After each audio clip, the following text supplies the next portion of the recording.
So how are you anyway? I'm very good, Are you? thanks. Yes, I seem to get here with remarkably little jet lag. Do you? Tried those new homeopathic no jet lag pills. Have you tried those? No, I don't really have the need very often, I must say, because Well, doing what I do, I mean, it's like a godsend. They're amazing, and what's in them? arnica mostly, which is a bit strange. 'Cause you think that you should take that for pain, but I guess it is pretty painful flying flying from England to Australia.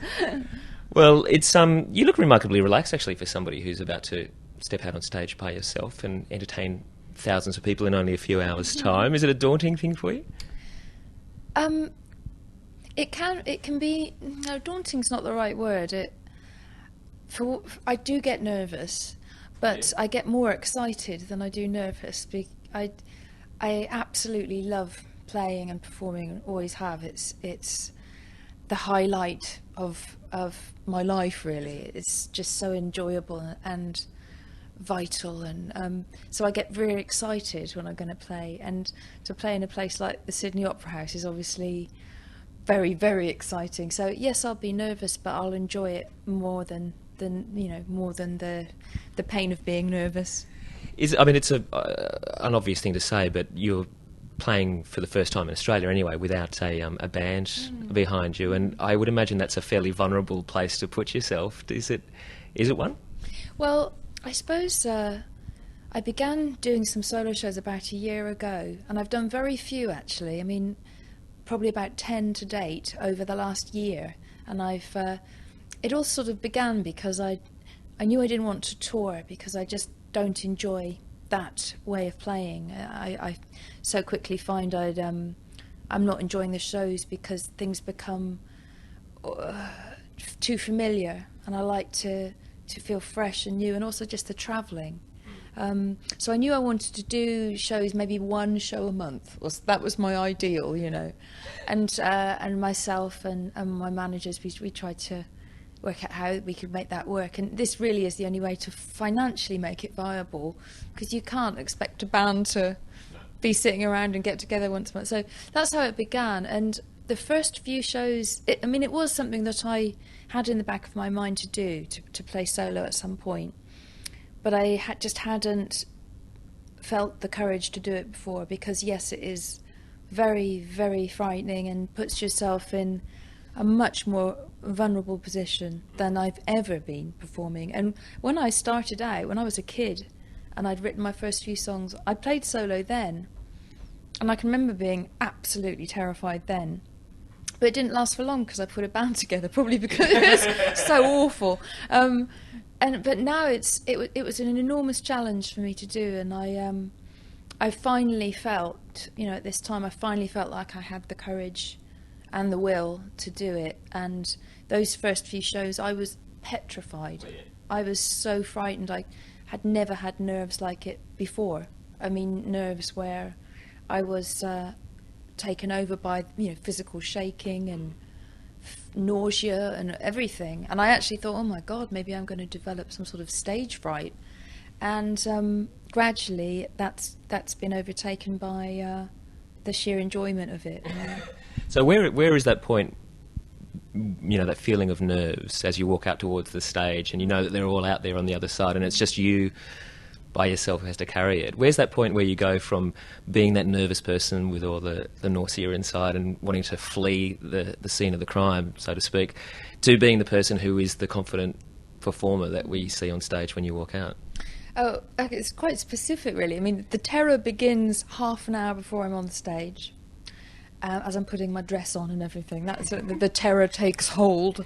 And then, because the piano is a very new instrument for me, I do not get rid of the terror until I've played through my second piano song, which is actually the fourth song of the set, as it currently stands. So, but wherever it would be in the set, until I've played that second, got through the first two piano songs, I don't really relax, because I am still gripped by the terror as I approach the beast of piano. Yeah. Is it really that specific for you? It really is. It really is. I begin singing the first few notes of The Devil, which is the fourth song right now.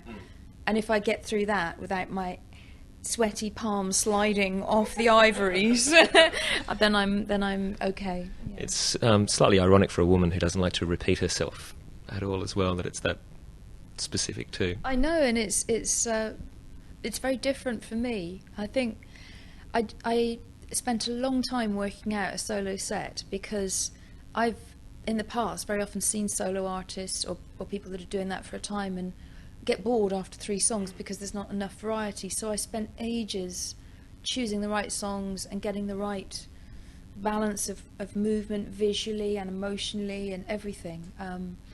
And so now I've settled on this set. It's such a finely tuned thing. I don't want to move it. So it has become this very specific point. But at the same time, because I play so few shows, it never gets second nature, which again is what I didn't want to happen. Yeah. Speaking of not wanting to repeat yourself as well, is it true you had a manifesto of some sort that you drew up prior to this album? Well, I tend to do that before every album, really. I call it it kind of keeps me on the path, because I guess I am rather conceptual in that way when I'm thinking about a record, because my goal, I guess, in life is to keep pushing myself into new, unfamiliar territory to see what I'm going to find there. And I've always been like that. When I was at art school, I was like that. It's just this enormous desire to make things, and that I'm not making the same thing, because what's the point in that? So with every record, I spend a long, long time slowly thinking about where I feel the direction is heading, where I naturally am feeling pulled towards, and then I just make a lot of notes about how to keep sticking to that, what to avoid, i.e. what I've done before. I don't use familiar techniques and all of that. And it does help me. And when I'm making a record, I read it all the time, and it's amazing how quickly I forget if I don't look at it. I just revert to what I would normally do, my habitual recording technique or a singing technique or whatever, and I push myself away from it, but I have to fight myself away from it constantly. There's a little buzz on here which I'm just going to try and fix. I'm sorry. That's good. As natural jazz, not the best funded radio stations.